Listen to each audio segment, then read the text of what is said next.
All right, so it's time to do another eBay antique unboxing, and I don't even know what's in here, and I'm really jazzed up here. I got my new opera gloves. Look at these. Okay, and why do I wear gloves? If you're new to my channel, because I'm too lazy. I'm a lazy bastard, and I don't feel like polishing nails and stuff like that, and I'm very, very, very afraid of being judged and people. Oh shit! I just cut my new glove. Well, fuck me. It has a mouth. Hello. Oh, I'm an idiot. Okay, yeah, there goes my new gloves. Well, fuck, fuck, fuck. Sorry for the fucks. Yeah, that was real dumb.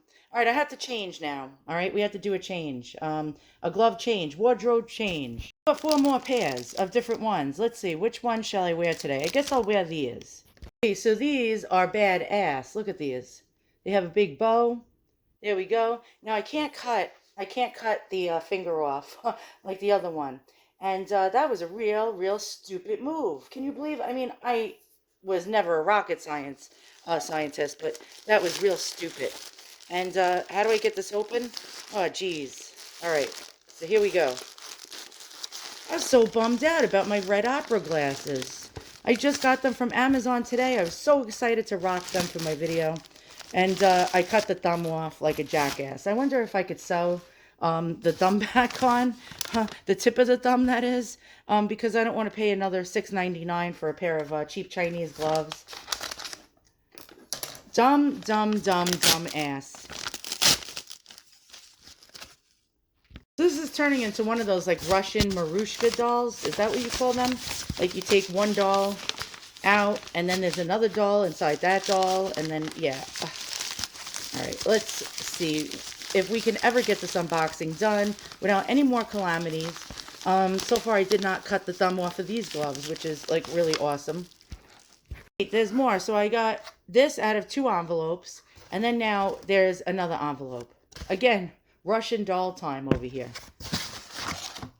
And, oh, is that a credit card? So I can buy more things on eBay? No. Okay, seller's business card. All right, you ready for the unveiling? I don't even know what it is. I'll be quite honest. I ordered so many things on eBay that I'm pretty clueless to what this could be. Bad lighting. Sorry about that. The sun's about to go down, and it's making everything really distorted. All right, I hope I'm... Oh, shit. I think I just cut into the thing. Well, why do you have to use this much tape? I mean, ugh! I can't even cut through it. Look at this shit. My God. This thing has so much tape on it that I couldn't even cut through it with my scissor. And note to sellers, look, use a piece of tape here and there. Just, I mean, really, you don't have to overdo it. I'm being a bitch. Sorry, guys. I'm on freaking steroids. My dentist, when she gave me the root canal a couple of days ago, she ended up piercing my sinus cavity with the drill.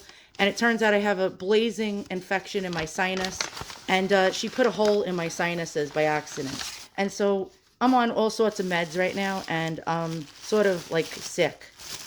All right. So what is it? What is it? What is it? Look at this. Now this is a packing job.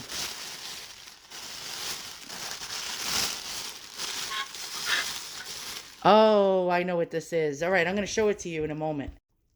All right, so here it is. And I sewed my glove back together, the finger that I cut off, and maybe not so bad. I'm really glad to get my new opera gloves back. These are really badass, aren't they? Look at that. Yeah, let's do a little dance. 'Cause my thumb is fixed. Do a little dance. All right, that's stupid.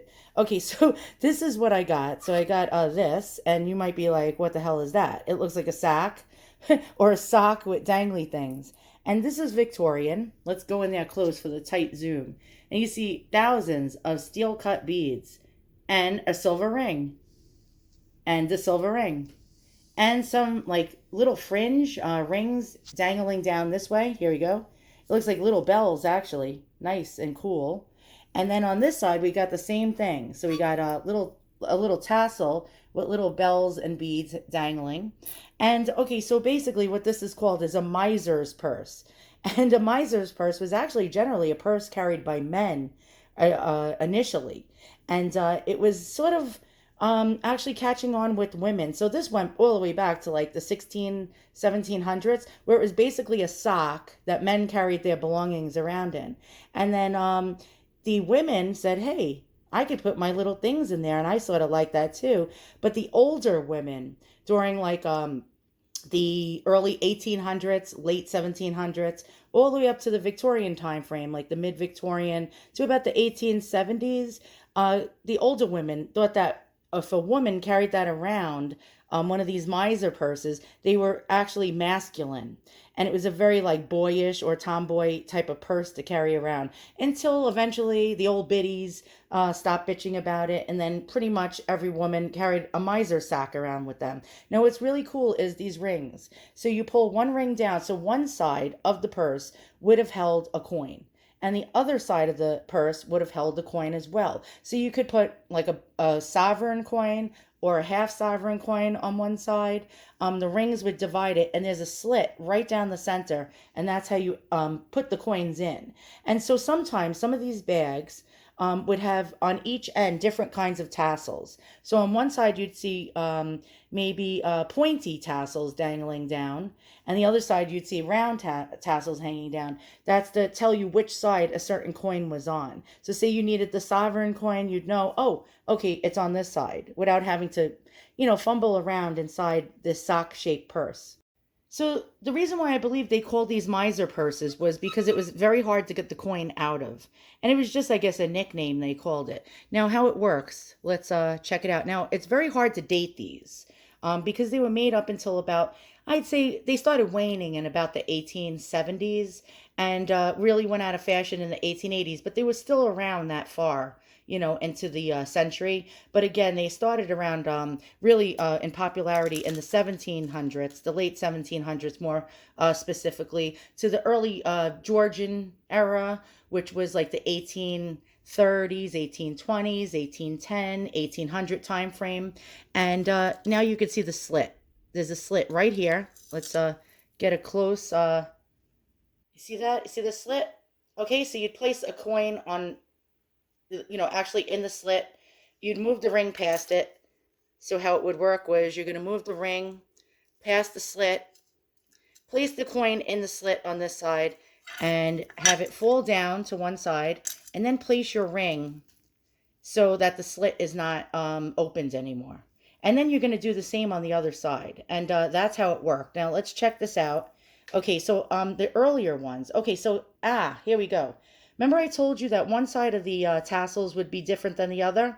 Okay, I thought they were the same. Turns out that this side is shaped like a teardrop, and this side is shaped going across the whole entire bottom of the purse. So now you know that what I told you about, so you'd know which coin was on what side, is represented here. I'm trying to get a good focus on this. Now, dating. It's very hard to date these. Now, the earlier ones would have been made out of like a knitted, crocheted type of material with some beading on it. Steel beads were around from the 1700s, but I'm guessing that this one is from anywhere between the 1850s to about the 1870s. I could be wrong. I am not an expert on purses, but these are really cool. So really fast, I'm going to take you to a cutaway, and we're going to actually look at miser purses through the century, from the actually late 1700s to the early 1800s and mid-Victorian era. So let's go and go check them out now. If I could shut this damn thing off, the gloves are stopping me from shutting my video off. There we go. All right, so let's check out the Georgian ones, which are the earlier ones. So they would have like more of this knitted crocheted pattern with different like paisley or different type of patterns throughout the purse, like this one. And here's another one. It says early antique Georgian miser's cut purse. Actually, it's very similar to mine. Let's check it out. Yeah, very similar to mine.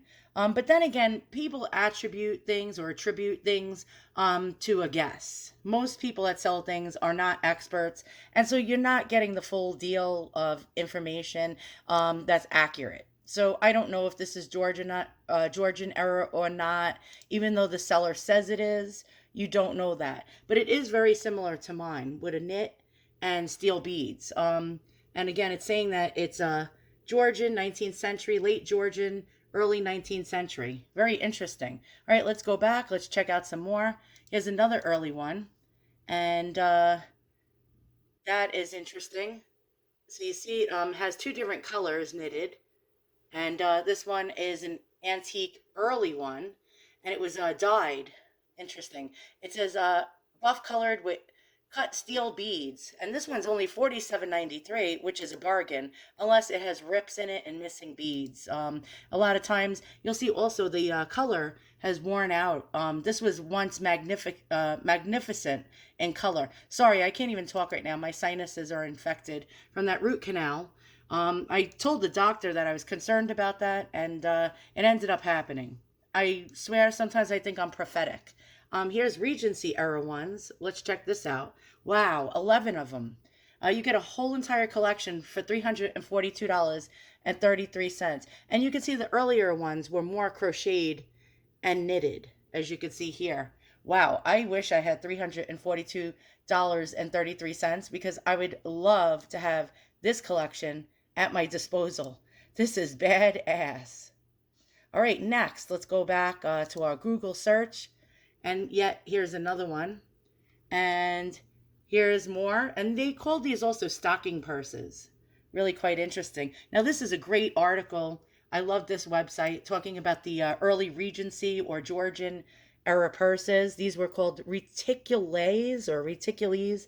Don't know if I'm pronouncing that right. But they had tassels hanging and they had drawstrings on the top. And they were also called sovereign purses because they held sovereigns or sovereign coins in them. These are very, very early, very extremely early. And they actually had the same design for over 100 years. So it's hard to tell a Victorian one or a late Victorian one from a Georgian era one. So if you find them, a lot of times it's hard to tell. Those were circa 1800, what I just showed you. Here's more. And again, if you would have seen these, you would think these were deco. Sometimes these type of tops were deco style purses. And a lot of people are selling these and saying Art Deco purse, and when they could be Georgian. And that's quite interesting. Now, I'm not a purse expert, so it's very, very hard to actually tell the date of these purses. These are actually from circa 1800, and these have rods on the top. And I saw one on eBay the other day being sold for $55. But it's coming all the way from Sweden, and I didn't want to wait like 2 months to get it. I was going to buy that one because it was circa 1800. And for $55, that's a damn good buy. So there you go. There's some information on these purses. Let's really fast look at Victorian era ones. And let's go into Victorian. I'll type in Victorian miser purse. And as you can see, there are loads of them. Now, this one is actually, let's see, this one's 1892. Really, really pretty with iridescent looking beads. Here's another one. This is a Victorian era one. The one on the left, the black one. Let's see what else we got here. So it's very hard to date these. This one I think is 1860s. You see the Greek key design on the top? That's usually telling me that's around 1850, 1860 time frame. This one is definitely around that time frame, and I could hardly even talk because my dentist blew out my nasal cavity because my eye tooth was so close to the sinus that by accident the drill nicked it and made a hole bigger in my sinus, and it's actually leaking as I do this video. Thank God I'm on prednisone. I'm on steroids and antibiotics. All right, so there we go. Antique black one. There was an article. Here we go. The Ingenious Miser's Purse. Let's check that out. You see, you can actually learn things from my videos. You also learn that I'm an idiot and I cut thumbs off of gloves as I'm like doing an unboxing. That is a beauty. So the Miser's Purse originated late in the 18th century and was variously called misers, hookers, almoners, or ormaniers, and wallets or long stocking ring and string purses. The shape of the miser's purse originated from the medieval practice of carrying coins in a toe stocking, a large version as much as a couple of feet long, and perhaps used largely by men during the 18th century, gradually became smaller and more refined. interesting. So the miser's purse grew in popularity on the continent and in England during the 19th century. During the second half of the century, it became one of the most common purses that Victorians carried, used by both men and women. So these were actually, uh, what's the word I'm looking for? Not asexual. You know what I mean. It was used by men and women. Okay. With these YouTube notifications, Jesus. All right. Um, Sorry about this. My nose is running again. I was destroyed by this root canal, and I have to get like six more. So this is not going to be cool. All right. So the typical 19th century miser's purse was a long tube made of purse or netting silk, often crocheted, netted, or knitted, with or without beads, narrow in the middle and closed at both ends. Miser's purses ranged in the course of their history from 4 to 36 inches to 91.4 centimeters long. During the Victorian era, many miser's purses were from 8 to 10 inches long. The toes of the purse, which might be the same or different shapes, were often tasseled or fringed. We're not going to go into how it works because I already showed you the slit in it and how you move the rings. And yeah, very interesting. I hope you learned something. Sorry for my cursing. I know it turns a lot of you off, and you usually like unsubscribe from me or give me a thumbs down. But I'm in a lot of pain, an awful lot of pain. And when I cut the tip of my brand new opera gloves off, I was pissed off, and I got roid rage from the steroids. Thanks for watching. See you guys all soon, and so long.